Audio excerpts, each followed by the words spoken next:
Perkenalkan, nama saya Maulida Rizkiatullah dari S1 Pendidikan IPA. Pada kesempatan kali ini, saya akan menjelaskan tentang protista dan plankton.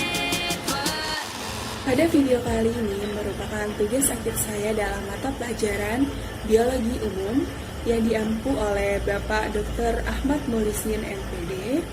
Beliau merupakan salah satu dosen yang mengajar di Universitas Tidar Magelang.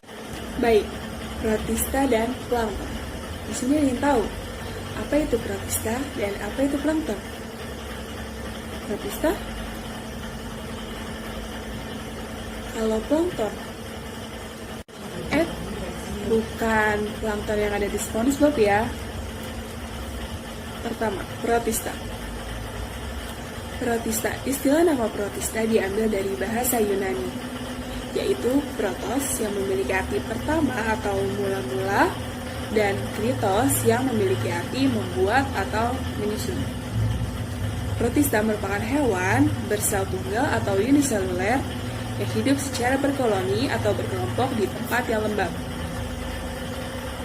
Biasanya, protista memiliki ciri-ciri umum seperti uniseluler, eukariotik, hidup soliter atau berkoloni, dan memiliki bersifat mikroskopis. Menurut Campbell tahun 1998, protista dibagi menjadi 3. Pertama, protista mirip tumbuhan atau alga. Kedua, protista mirip hewan atau protozoa. Dan yang terakhir, protista mirip jamur. Pertama, protozoa.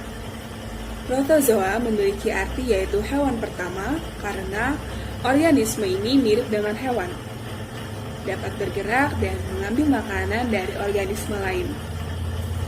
Protista ini dapat bergerak secara bebas dan memiliki beberapa filum, yaitu ada 4.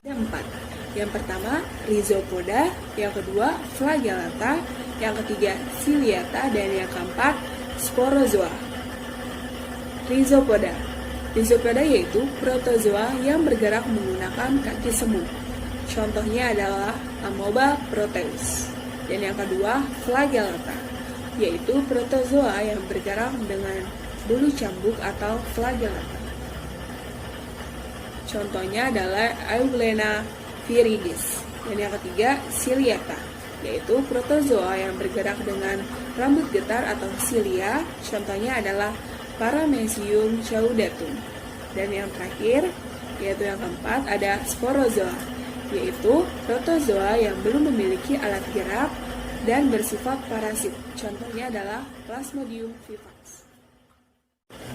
Berikut adalah struktur tubuh dari filum Rhizopoda. Di sini ada amoeba, memiliki struktur tubuh vakuola koartil nukleus, vakuola makanan, mesopodia, lapisan hialin, plasmagel, endoplasma, mitokondria, dan uroid. Yang kedua, ada struktur tubuh filum atau flagellata. Yang pastinya memiliki flagella sebagai alat geraknya, kemudian stigma, nukleus, nukleolus, kloroplas, vakuola kontraktil, dan pelikel.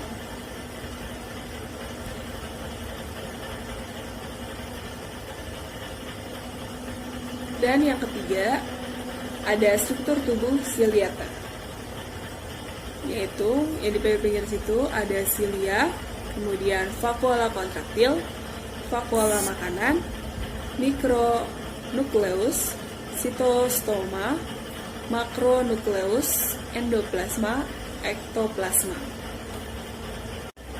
Yang kedua, ada protista mirip tumbuhan atau yang disebut dengan alga. Meliputi alga uniseluler dan multiseluler, protista mirip tumbuhan uniseluler disebut sebagai phytoplankton, sedangkan multiseluler disebut dengan alga. Biasanya, protista ini mengalami fotosintetik yang tersebar secara luas di lautan dan di danau. Fitoplankton memiliki peran yang sangat penting, yaitu menyerap karbon dioksida mengisi atmosfer dengan oksigen dan menjadi siklus kehidupan dalam jaring makanan di air. Contoh dari alga, ada Rhizophyta, ada Phaeophyta, ada Chlorophyta, dan lainnya. Pada alga memiliki beberapa filum. Yang pertama ada alga hijau atau Chlorophyta. Alga ini memiliki pigmen berupa klorofil dan sebagian organismenya hidup di perairan sebagai plankton.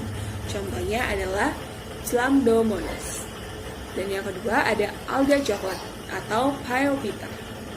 Alga ini memiliki pigmen dominan coklat, yaitu contohnya adalah Sargassum. Yang ketiga atau yang terakhir ada Protista mirip jamur. Kenapa Protista mirip jamur? Kenapa tidak dimasukkan ke dalam kingdom fungi? Jadi dahulu Protista mirip jamur ini dikelompokkan ke dalam kingdom fungi. Kemudian saat ini para ahli mengelompokkannya ke dalam kingdom Protista. Protista mirip jamur ini menghabiskan sebagian besar hidupnya dalam bentuk uniseluler. Tetapi Protista mirip jamur juga dapat membentuk organisme multiseluler dan akan mengalami transisi saat pindah dari uniseluler menuju multiseluler. Protista ini memiliki siklus hidup menjadi dua fase. Pertama, fase plasmodium seperti fungi, dan yang kedua, fase amoebid seperti amoeba. Ini memiliki klasifikasi menjadi dua filum, yaitu Myxomycota dan Oomycota. Myxomycota atau jamur lendir, Protista ini bersifat heterotrof, saprofit dengan cara fagositosis, yaitu menelan partikel makanannya. Contoh dari jamur lendirnya itu ada Fuligopharynx. Dan yang kedua, ada jamur air atau Oomycota. Protista ini menjadi struktur tubuh seperti benang, bercabang-cabang, dan mengandung banyak inti. Contohnya ada Plasmopara viticola. Ini adalah struktur tubuh jamur lendir. Jamur lendir juga dibagi menjadi dua, ada yang bersekat dan tidak bersekat. Kemudian ada jamur air. Ini adalah siklus jamur air. Seperti yang tadi sudah saya sebutkan, hidup bentuknya seperti benang-benang. Teman-teman bisa melihat di sini. Tadi kan sudah saya menjelaskan tentang struktur protista. Berikut adalah peranan protista. Setiap makhluk hidup yang Tuhan ciptakan di muka bumi ini pasti memiliki peranan, baik positif dan negatifnya, baik menguntungkan dan merugikannya. Semua itu pasti ada. Maka pada kesempatan kali ini saya akan menjelaskan peranan protista. Sebenarnya banyak sekali peranan protista di bumi ini, baik menguntungkan dan merugikan. Teman-teman bisa mencari referensi lainnya dari jurnal, buku, dan yang lainnya. Peranan menguntungkan yang saya sebutkan pada kesempatan kali ini ada 3. Pertama, menjadi parameter pencemaran. Yang kedua, bahan pupuk dan pakan ternak. Yang ketiga, sayur laut untuk pangan. Dan masih banyak lainnya. Kemudian peranan merugikannya yaitu 1. Kematian ikan disentri. Yang kedua, anemia anak-anak. Ketiga, penyakit nagana dan lain-lainnya. Masih banyak sekali peran yang menguntungkan dan merugikannya yang nggak bisa saya jelaskan di sini satu persatu. Kemudian ada plankton. Plankton yaitu biasa diartikan sebagai hewan dan tumbuhan renit yang hanyut di laut. Jadi plankton merupakan hewan dan tumbuhan juga. Nama plankton berasal dari bahasa Yunani, yaitu planet yang memiliki arti pengembara.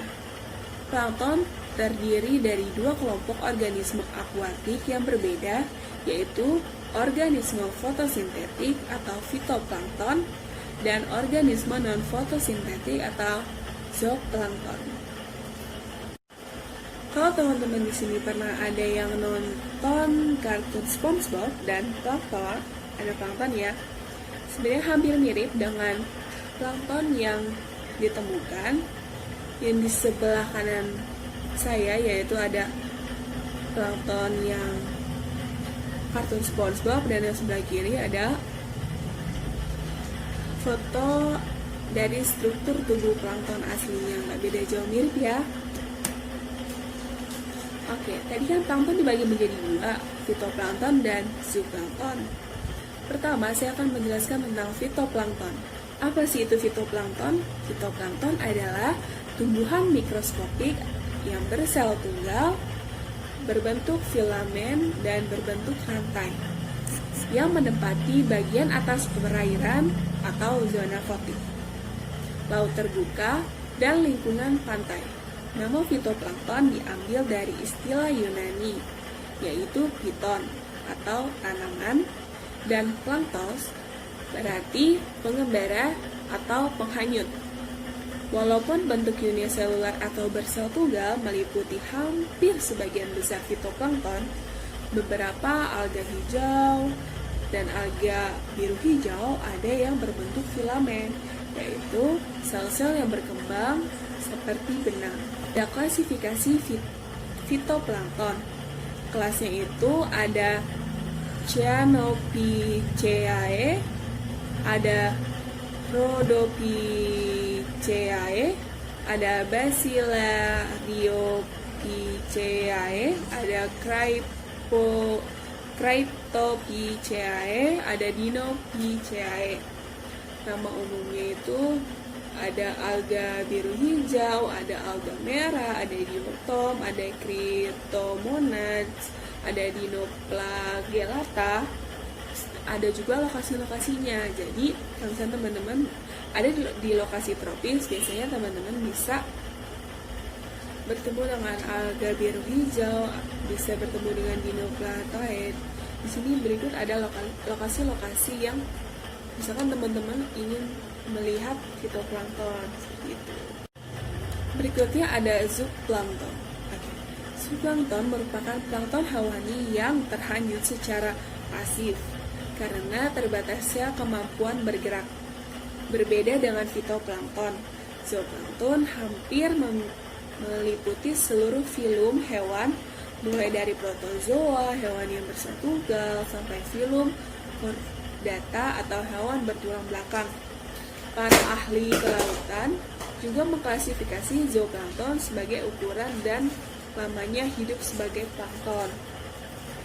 Nah, pada zooplankton ini memiliki 3 kategori ukuran yang dikenal dengan mikrozooplankton, mesozooplankton, dan makrozooplankton. Mikrozooplankton meliputi zooplankton yang dapat melewati plankton net dengan mata 202 mikrometer, dan mesoplankton adalah yang tersangkut, sedangkan makroplankton dapat ditangkap dengan planktonet dengan lebar mata 505 mikrometer. Baik, sekian dari saya.